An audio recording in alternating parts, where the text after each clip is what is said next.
Very quickly, my name is Chuck Pelkey. I'm the Communications Director for the Will County State's Attorney's Office. State's Attorney Glasgow will make a couple of very quick statements, and he'll also acknowledge that we have members from the Illinois State Police here as well.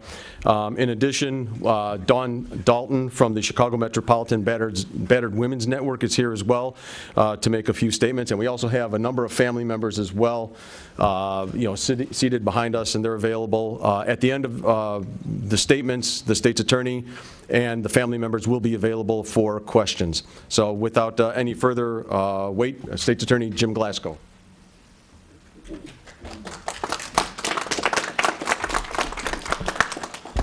The state police and I have never had such a gratifying experience in a courtroom than to have the cold-blooded killer affirm our excellence.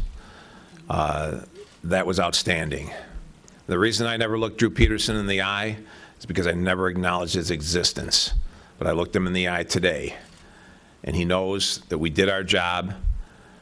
The one thing, if you look at the evidence that was commented on by him, I don't think there's anybody that has any doubt in this universe that we proved beyond all doubt that Kathleen Savio was murdered. Accident is off the table. And most of what you heard was complaining about how this privilege was breached and this privilege was breached. Well, I'm about to go to Springfield and breach the marital privilege so that if anybody ever murders their wife again, they can't claim the marital privilege. And I'm waiting for someone to stand up and say that that's a bad idea, because it's a tremendous hurdle. The prosecutor would have to prove by a preponderance of the evidence that you murdered the individual, which again is a long haul. But this, I remember standing in court and just thinking it was surreal that a person who has killed their wife can throw up a shield, that we can't hear a statement that she would make that could help convict that person on the husband-wife privilege. The husband-wife privilege was created to protect and preserve the marriage. If you murder your spouse, you've obliterated the marriage. So that'll be the Drew Peterson bill. The other one wasn't. The other one was based on a 400-year-old concept called forfeiture by wrongdoing. It was affirmed by the U.S. Supreme Court in Giles versus California, and then the Hansen case you're all familiar with here in Illinois, which has codified it here, and it's with us for the long haul. And never has it been used with the depth that we used it in this case, but everything came together, and I was just teasing Marie Check that she was my gift from God. Marie retired from the Cook County State's Attorney's Office just before we started the trial, and Colleen Griffin is so happy about that. But the two of them did a yeoman's job with the complex case law that was necessary to navigate through that. And you saw what an excellent job Marie did yesterday in arguing against the motion for a new trial. So again, we had a lot of serendipitous things happen in the 5 years that we pursued this case. There's never been anything I've done in my career more fulfilling than this, because when we started, everyone said, "You're crazy, you can't do it, you'll never be able to put him in the house." And we did it, 38 years worth. Yes. You did look him in the eye finally when he was on the stand and he said, basically blaming you. Yes. And the state police and everybody lied and he blamed everybody else. What were you thinking then? When you were You're a cold-blooded murderer, and I'll stare you down till I die. This, one of the things that, we try to maintain our professionalism and our dignity at all cost. But the one thing that I try to tell the assistants and even any deputies that will listen, don't fraternize with people like that. He's a cold-blooded killer, and we have to treat him humanely, but you don't joke around with him. if any one of us caught him in the act of killing one of his spouses, we could kill him with our bare hands to stop him. That's what we're talking about here. And you can't lose sight of that just because you're in a bright courtroom and everybody's wearing a suit. I never lose track of the vile, violent crime that the person is charged with committing when I'm pursuing the case. And that's what drives you, to make sure that justice is done. And I've never seen a more pathetic display than today, saying I'm not asking for sympathy and then turning to the judge and asking for sympathy. I mean, it was pathetic. And again, he attacked he attacked Kathy again, attacked her mental state, her quality as a wife, just depraved. And he can't help himself. And then he wants to tell you he's an obnoxious man by nature. Well, how are you good at helping people and obnoxious at the same time? It doesn't work. He's obnoxious when he wants to be. But when he got up on the stand and that shrill, kind of feminine screech that he didn't kill Kathy, that's the guy that killed Kathy. You got a glimpse into his soul. And then that nonsense about her head on the table, he couldn't have cared less. So we all got an opportunity to see a psychopath reveal himself in open court. We don't normally get that chance. About 20 years ago, I prosecuted a guy for a sexual assault on an 11-year-old. We got a conviction, and he wrote me a letter from prison. Thanks for catching me. I got a problem. Previously, that was probably the most fulfilling thing I ever did. But this, based on everything we did, I've been railing on here. I want to just, Dave Margliano was my chief investigator at the time. John Connor, one of the main attorneys on the team. Chris Koch came on board after one of our attorneys retired, but stepped up and was phenomenal. John was phenomenal. Dave was phenomenal. I don't want to. And Ken Gray's my chief deputy. He held everything together. He was in great part responsible for that $600,000 we wasted. Just so everybody knows, that $600,000 that was spent is a drop in the bucket compared to when you're talking about a 5-year process. It also doesn't take into account all the people standing up here worked yeoman overtime hours. The public doesn't pay for that. We make our salary, and if we work 8 hours a day or 16 hours a day, the paycheck is the same. And during that trial, we were putting in 16-hour days, 7 days a week, and we tried to total it up. It was $200,000 or $300,000 in overtime the public would have had to pay for our fees. And if we were charging as private attorneys, the government couldn't afford it. So to put that in perspective, that is not an outrageous amount, and especially with the issues that we faced in these cases. Colleen Griffin is one of our appellate attorneys, and she teamed up with Marie Check, who I previously spoke about, and both of them did a fantastic job.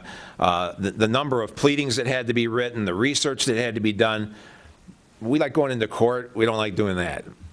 We know we have to read the cases and do that, but the diving down in the tedious work, these two ladies love it, and they're extremely good at it, and we couldn't have won the case without them. Sarah Romero, just out of law school, stepped into it as one of the team, and just phenomenal. When we'd be sitting around the table on a Saturday at 8 o'clock at night, what happened on that day at this time? She starts reading it. Her ability to manage the electronic information, do research, was amazing for someone just out of law school. And Kathy Patton, Kathy and I have been prosecuting together since the early 80s. She's a phenomenal attorney. We couldn't have done this without her. She is the chief of the criminal division for the Will County State's Attorney's Office, and richly deserves that title. We've got all the state police guys there. We want to get them up here and introduced at some point. Carl Dobert's a tall guy. He was the captain at the time, and we had some interesting personal moments as this thing unwound. So, Chuck, what do we do next? Can you just comment before you step off of this? Yes. I think what Drew had to say, he talked about kind of the woe is me, he's going to have a lack of budget and abuse in prison. I don't deserve it. No one more richly deserves it than Drew Peterson. And again, one thing he forgot, he denied killing Kathy. I didn't hear him deny killing Stacy. An interesting oversight. We've got Dawn from the Yes. Battered Women's Network, Dawn Dalton. Dawn Dalton is here from the Chicago Metropolitan Battered Women's Alliance. Is that right? Network. They have a wonderful organization in Chicago focusing on the abuse, domestic abuse issues. One of the things when I got a letter from her recently that popped into my head is, what was lacking for you guys when the Three Stooges were going, Stacy? Stacy who? Dawn Dalton was missing. She's a professional who works very hard to make sure that the public understands the issues of domestic violence, which I can tell you from our office is probably the most serious issue we deal with, because it's the only crime where the victim is so closely tied to the abuser or the criminal that we have to pry them apart before we can get the case into court to win it. And that's why the dismissal rate is so high here and across the country. Because after calling 911, the victim is subjected to financial, psychological, physical abuse that causes her not to come to court.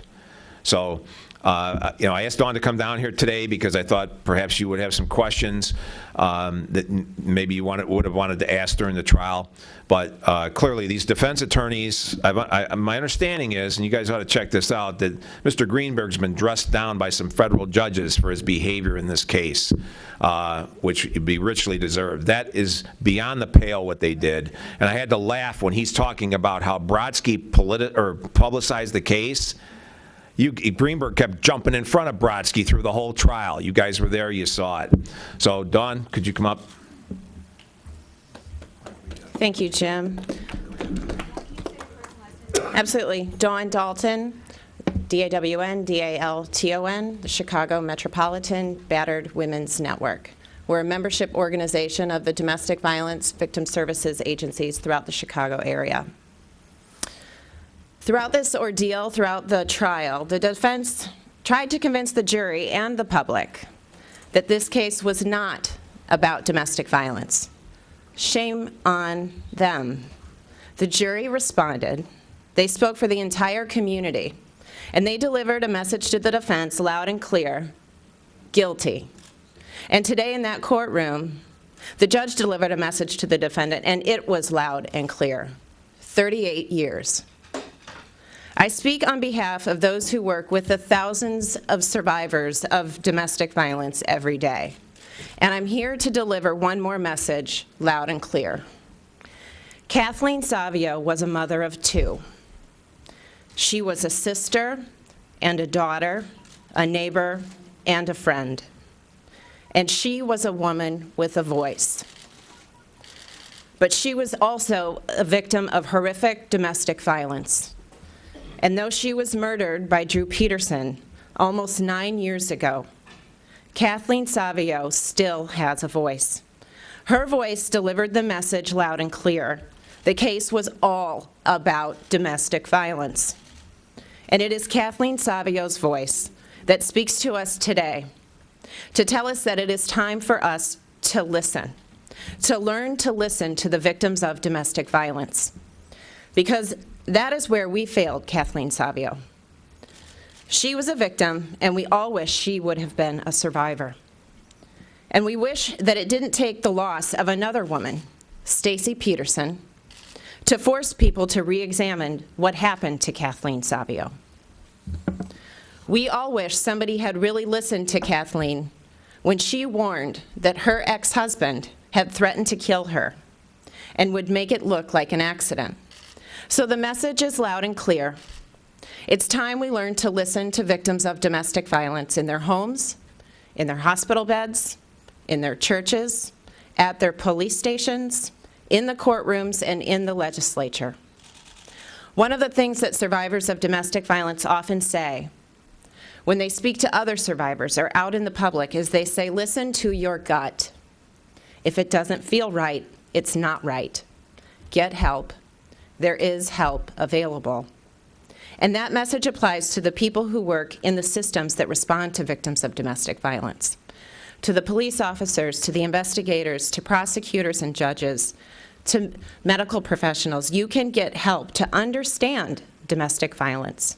And you need to get the help when it comes to learning how to listen to survivors so that you can make sure that they stay above ground. Please let us all learn to listen to victims of domestic violence and provide them the safety that they deserve. Thank you.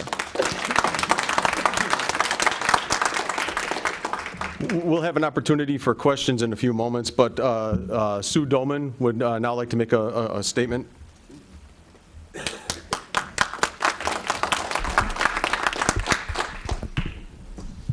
I'd first like to say I can't thank enough of you for your support. I've met good friends that hopefully will stay with me. The state police, James Glasgow and his team I can't tell you how much my heart will want to forever be with them. They did a job that was beyond, really beyond, and they really took it personal, and it meant so much to me that Kathy's voice was going to be heard. Since my sister's death, Kathleen, I heard so much I didn't know what to do. I barely survived myself. Without going into my personal issues, I got highly involved with domestic violence. My sister, my family, and I didn't know anything about domestic violence. Since this all came about, Kathleen spoke to me, and she helped me to get something positive in my life. And from then, I want to tell you that I have done my 40 hours credit. I'm still, studying with the domestic violence. I do a lot of speaking for a lot of different shelters. I am currently trying to start. It does take a long process to having a foundation for Kathleen. Her voice is not going to be silent. I've learned so much through this. I really need everyone to really focus on domestic violence as a daily thing. It's not just in October. I'm in the process of going through the churches. People don't want to hear about it in the churches, but it's going to happen, and I am going to use my sister's voice.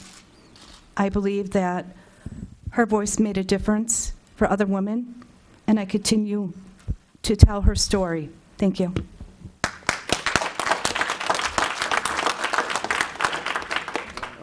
Pam Bosco is now going to make a statement. I want to say, thank God we have heroes like Mr. Glasgow among us. He and his amazing team, tireless team, along with the Honorable Illinois State Police, have gotten us here today, have put away a cold-blooded murderer, and has made this place, this world, a safer, better place. It's not over for us, but of course, a win for the Savio family is a win for the Stacy Peterson family, of course. We have a long journey ahead. We still want to see justice for Stacy. We won't give up, and we know and we believe that Mr. Glasgow and his team and Illinois State Police will not let us down. So thank you.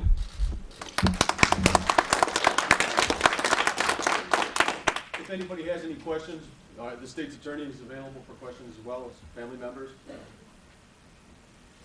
Just ask Ms. Delman, just reflect on the sentence, if you feel like it's adequate, your reaction to hearing the number. Sue, you want to step up to the mic, please? I don't know which one to tell me. Yeah, that's fine. Sue, can you hold the mic down a little bit? Yes, of course. Thank you. I'm sorry, could you repeat the question, please? Sure. When you heard the number, I don't know, I mean, you recognized what the range was, and you probably had something in mind that you were hoping for. What was your reaction to it? I was hoping at least 60 years, of course. I wasn't dissatisfied with 34 years because right away my thoughts were, he's going to be in his 90s, he's never going to get out of here. How about when you heard him on the stand, what was your, I mean, you had to leave the courtroom when he first when he blurted out that he didn't kill Kathleen, it's almost scared me to death, and I wasn't going to take the devil. I wasn't going to let him say that. And my reply was, "You're a liar. You did kill her." People tell me I shouldn't have reacted, but I had to react. I had to defend my sister for the truth. He wasn't going to convince me of any other.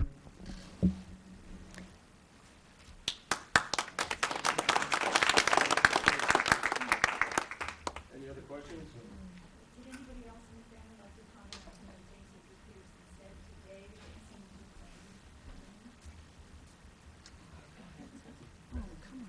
seemed to I'm sorry, what was your question? He seemed to be blaming Kathleen. Yes, he blamed Kathleen. He also unfolded her life with lies to everyone. The things that he said weren't true. He battered her till the end. He battered her. He never gave her any kind of a wonderful mother. He did mention that, but he continued going on battering her. But he's a typical sociopath. That's what a sociopath does. He blames. That's what a sociopath does. He blames everybody else. Very typical. Anna, you were there in court the whole time. I mean, when he was, were you upset that he had that platform to say whatever he wanted, or did you think that it kind of reinforced what's in that case? You mean at the end when he was speaking? Oh, I knew he was going to be blaming everybody else. It's always everybody else's fault. Never his fault. I mean, it's typical sociopath. I did my homework, and I found out what that was, and I'm like, wow, that's him. So What were you thinking when he was going through all this? I thought to myself, I have to be strong for my sister Kitty, and I am not going to let him manipulate me. He wants a reaction. That's what he's doing. He wants us to react and jump around and get excited and get kicked out. No, I'm in control now. He's the one going to jail. I'm in control. He loses, we win. I'd also like to say, when Drew Peterson, his loud outcast, it was scary because this is what my sister had to go through. This is what happened behind closed doors. This is what happens to victims of domestic violence, the faces that we don't see. Oh, that's so true. No, I've never seen this before. I've never seen this in my entire life. Not within Drew, no. He only got 38 years. I think he should have got 60 myself. I think he got lucky. But I really hope that James Glasgow goes after him for Stacy Peterson, because the Kale family deserves the same thing we're getting right now. Justice. It's not right. Drew Peterson deserves to stay in jail forever, to die there. And I know my sister is here with us now. We were always like the Four Musketeers all our life. And for her not to be here right now, it just breaks my heart. But I know she's here with spirit. I always love her for the rest of my life. Thank you. You walked out as well, just struck by just some comments. How offensive was what Peterson had to say here? Well, it's like my sister Sue. It was, when she walked out, I was like shocked. And I tell her to calm down. But it was constant lies out of his mouth. And it was just getting to me. And then it got to the point where I couldn't take it anymore. I said, that's it. That's a lie. That's it. So I just got erupted and just had to tell him straight out. He's going to, like I said in my advocate speech, he's going to go to hell, and my sister's going to be watching him. Any other questions for family members? I just want to. I wanted to say thank you to Oh, my God. I just want to take a minute to say thank you to Mr. Glasgow and Jim and his whole team and the state police. You guys, I can't believe I'm here. Because when it first happened, you don't know how we were treated. You weren't in office then, there was somebody else. We were told, my sister-in-law was told, how dare you accuse him? We were the bad guys. So this is truly a day to celebrate. I'll never have my sister back, but, I just thank you so much. I hope you stopped him from doing it to somebody else. Yes. All right, thank you so much. Thank you.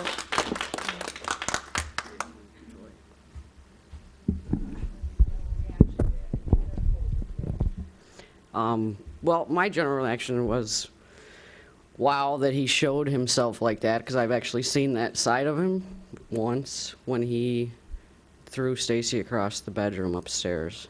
I was actually sitting downstairs on the couch, and they have, like, I don't know what kind of doors you call those, French doors, going into a room, and they were, like, arguing here and there all day, but Drew just kept, like, being arrogant and getting in her face, and was just pushing her buttons, and, like, she being cocky too, like me, she was mouthing off stuff, so they were going at it, and, like, it was just little, and then Drew was blocking the door and, like, just reacted like that, turned red, and just shoved her across the room. And for him to show it today showed the same person that murdered Stacy.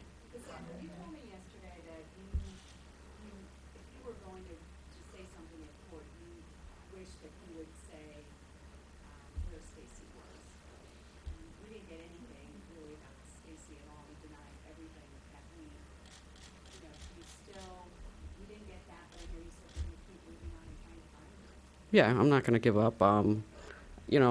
He's not going to confess to it, obviously, until all of his appeals run out or whatever. But, we're going to keep pushing forward and keep searching and working with state police. They're working hard, and I'm always, staying in touch with them. And we're a good team, and we're not going to stop until she's found.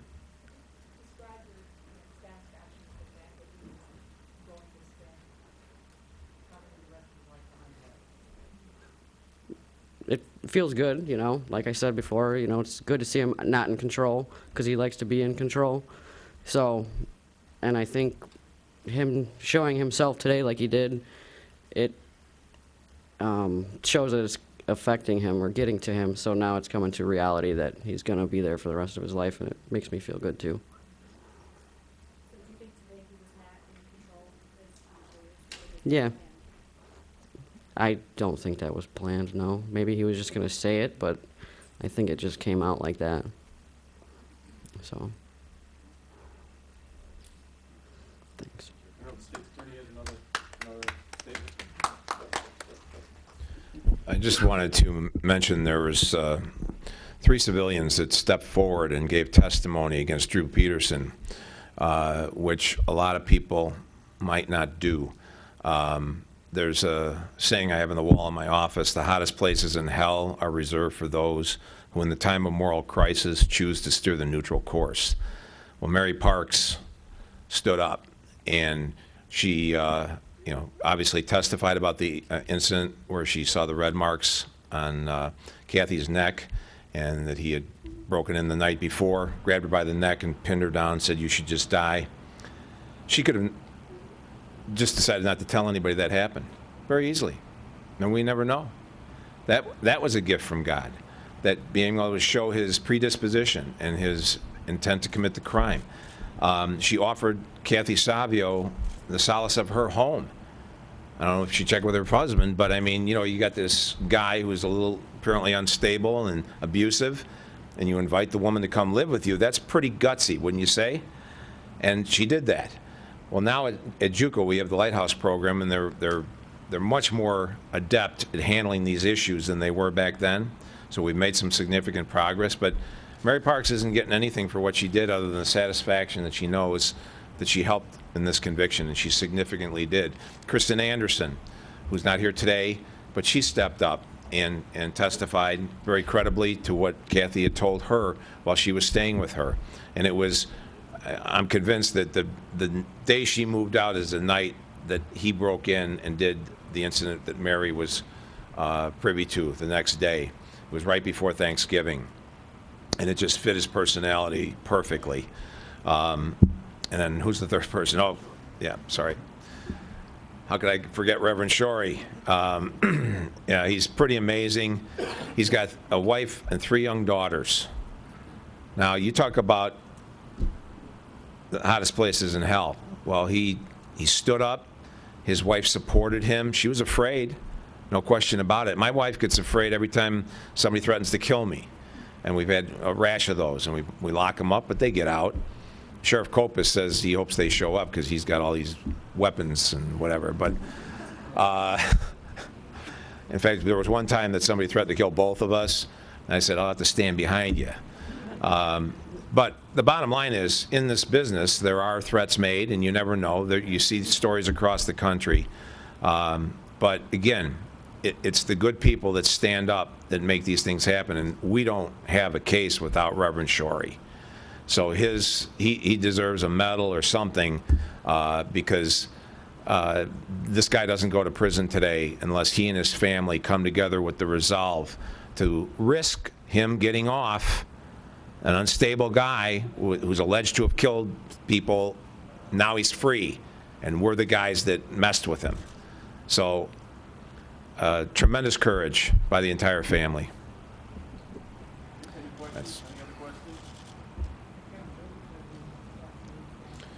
Carl.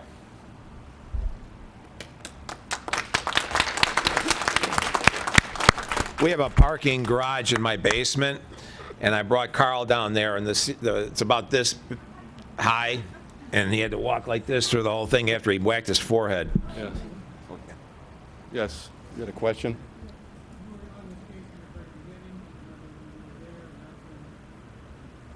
You know, and just to clarify to everybody, I'm retired, so everybody knows, and I left in 2010 prior to this eventual outcome. So it seems like a lifetime has gone by for me, but I wish I could do it all over again. And it was an honor to work with the fine investigators with the state police, the prosecutors, and the one thing I will say is this case to me was a lot about strength and passion. And I don't mean passion in the fact of a husband and wife, but about passion to come together and do the right thing. Whether we, as investigators, got the strength from the family or from the individual prosecutors through our contacts or just from our interactions as police officers, I think we fed off of that. And I like to live my life by saying sometimes, you know, the only thing necessary for evil to survive is for good men to do nothing.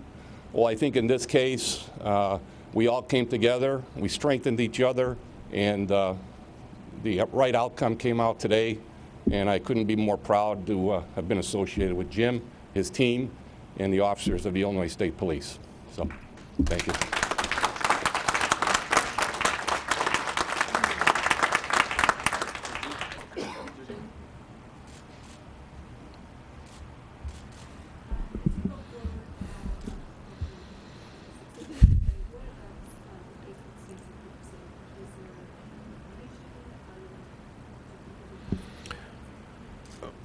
You know, when we finished the hearing, Hosey says to me, you got a better case on Stacy.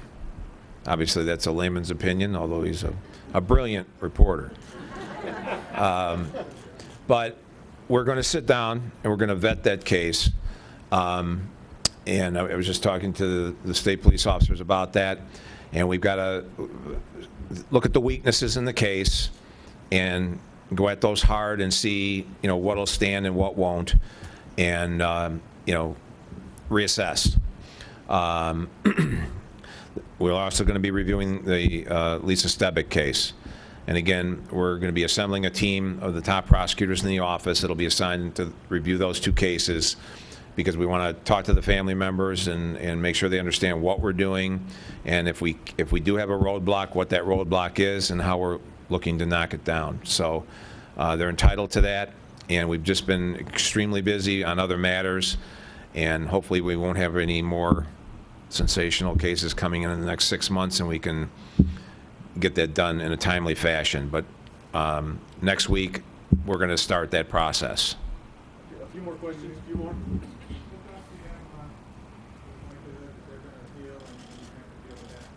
Well, they're going to appeal, absolutely.